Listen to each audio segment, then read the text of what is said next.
please take a moment to like, share, and subscribe.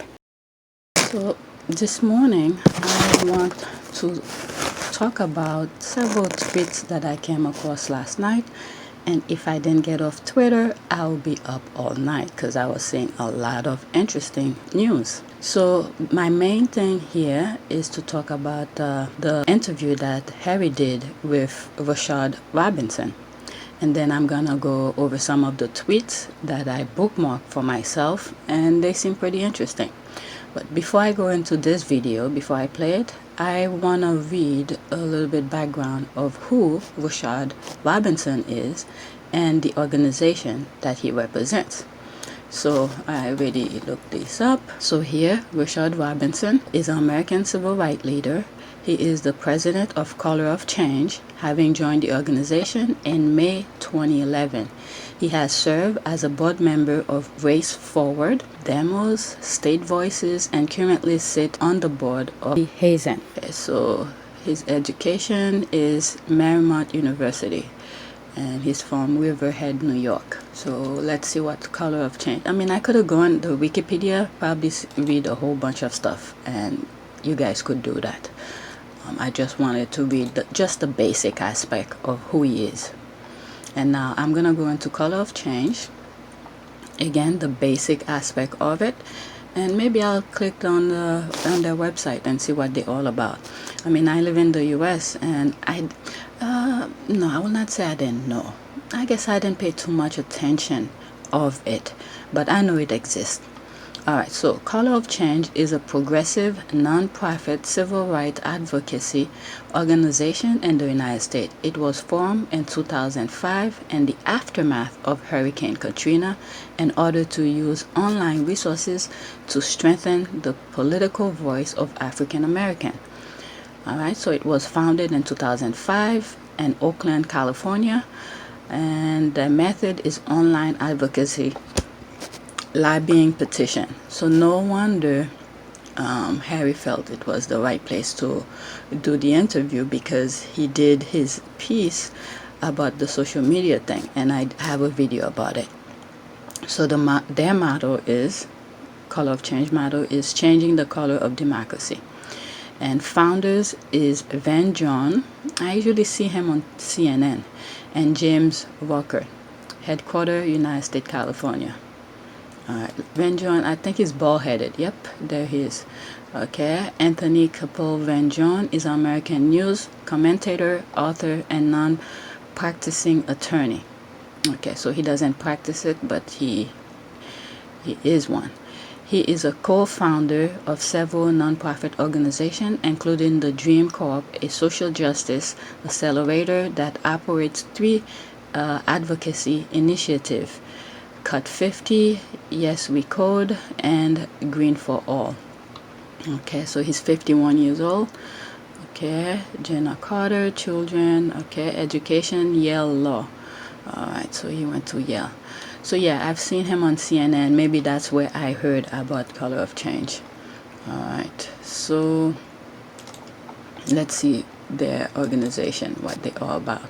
I never went to their website.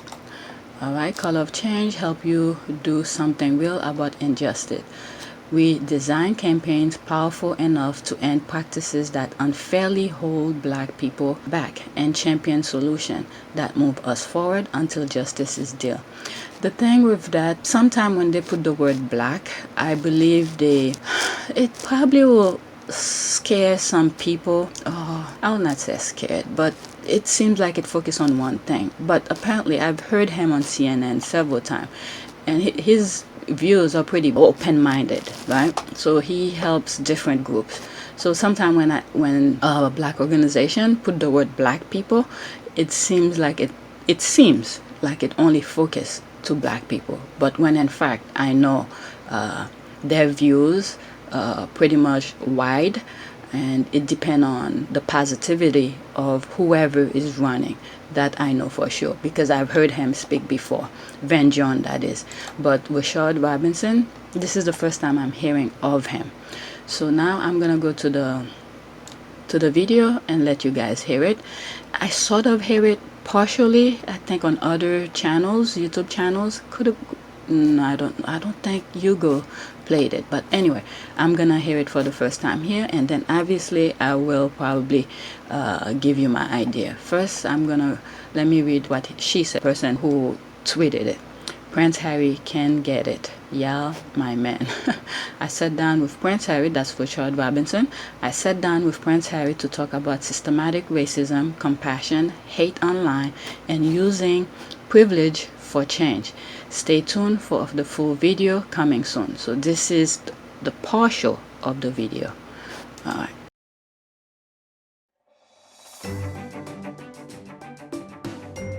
Part of this work, part of this moment that we are in, is really making sure that from analysis to action, that we drive action towards structural and systemic change, changing the rules that have held people back. You say it so beautifully, Rashad, and it's so true. There's so much that has happened for so long that once those problems exist, charity is crucial in so many areas, but it can't fix the problem. The problems already exist by that point. The problems are already too big. And as I've said to you before, it's basically like bringing a bucket of water to a forest fire.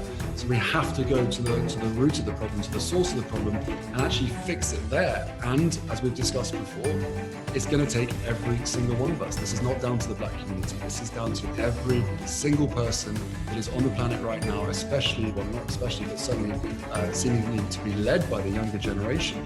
This movement is anyway, and to be able to act rather than just say. You can't just say, oh, I'm going to do this, I'm going to do that. It's like, well, you've said it, now you've got to follow through with it. So I like when he said, like bringing a bucket of water to a forest fire. That's a great analysis of the situation, of what he's trying to do, because there is so many things that's going on out there. I mean, if you don't go to the foundation of where the problem is, or teach people to help themselves, the problem will never solve. Because if you're just brushing things off from the top, it might look great from the top, but if the foundation is still rotten, still no good, there's no way things will get better. And there's a clip, I believe, on the Obama organization that he was being interviewed at. He said something somewhat similar to that. If I find the clip, I'll put it. I get all of my passion, inspiration, and energy from young people. And that is from the ages of 6 or 7 in the Caribbean, when you get a 6-year-old turning around to you and telling you exactly how much damage your country and the developed world is causing them, all the way to 28, 30-year-olds who at some point in their life have already a better understanding of duty and service than I ever did at that age, because it's all about giving back. So I think that, look, lots of people say that, oh, your job of traveling the world is wonderful. Of course it's wonderful, but when we get sent to some countries, we don't always get to see the beautiful parts. We're always there trying to deal with some of the issues, but also doing everything we can to bring people together to make change, to make positive change. And it's an absolute joy and a privilege to meet the younger generation of change makers across the world who genuinely believe in the fact that they, as a single person and as a group and as a community and as a nation, not only can change their country, but can change the world as well. And that is what keeps me going on a day-to-day basis. So when a 6-year-old says to you that your country is ruining theirs, what do you do or say?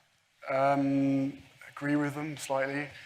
Look, we all know the issues that are out there, with the climate and the environmental issues. And I don't want to say it's refreshing, but it is nice to know that kids that young have an appreciation and understanding greater than some of the people who have been on this planet for 60, 70 years.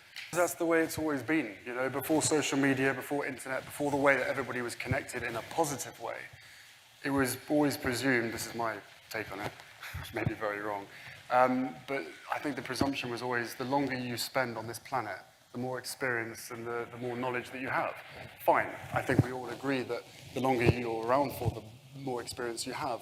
But what kind of a world are we going to end up being part of if we don't listen to the younger generation who have all the solutions? They're better connected than ever before.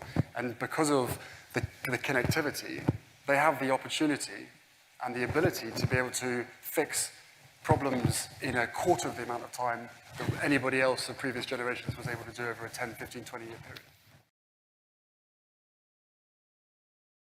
So, yeah, he is actually doing a very good work.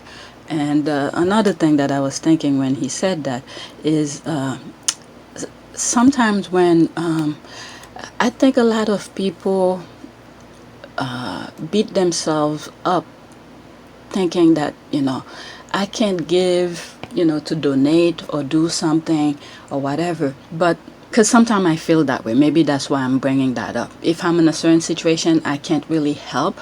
But sometimes I have that mindset after I thought about it and said, look, if you help yourself in a way, you're probably helping the organization as well, because you're not putting yourself in that group where someone else had to help you. So I think sometimes we need, if you cannot help, that's good. It's fine that you should not beat yourself for it, but put yourself in a position where you are stable, you could handle things, you could function, you could do things where someone else doesn't have to come and help you. Instead, let that person who could have helped you help someone who really need it. I hope I make sense. It may sound a little bit confusing. So let's see, did anybody say anything? Okay. This is why I love the comment section. People just go at it. This is going to be good. All right.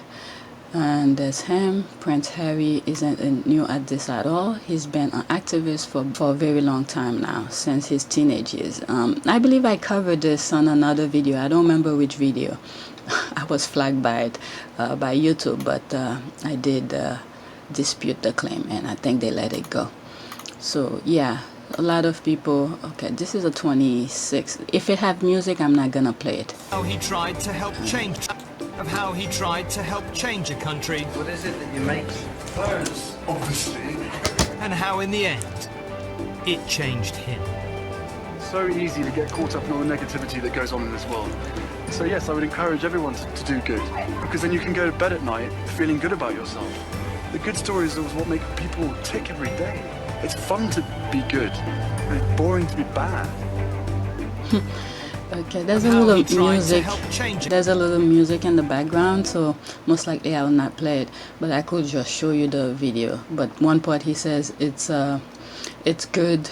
It feels good to do good, and it feels bad to do bad. Something like that. But you could go online and check it out. And there's another taking his seat. All right, look at my baby boy, Prince Harry. I love him so much. He looks so cute. My baby is all growing up. Wow, I'm so proud. All right, so it's all positive. People with a brain or the head on their shoulder, they see this as a positive change. And people who always have hate in their heart, they will never see it. So, yeah. Now I want to go on some of the tweets that I've bookmarked. Let's see. Alright, so why did I put this here?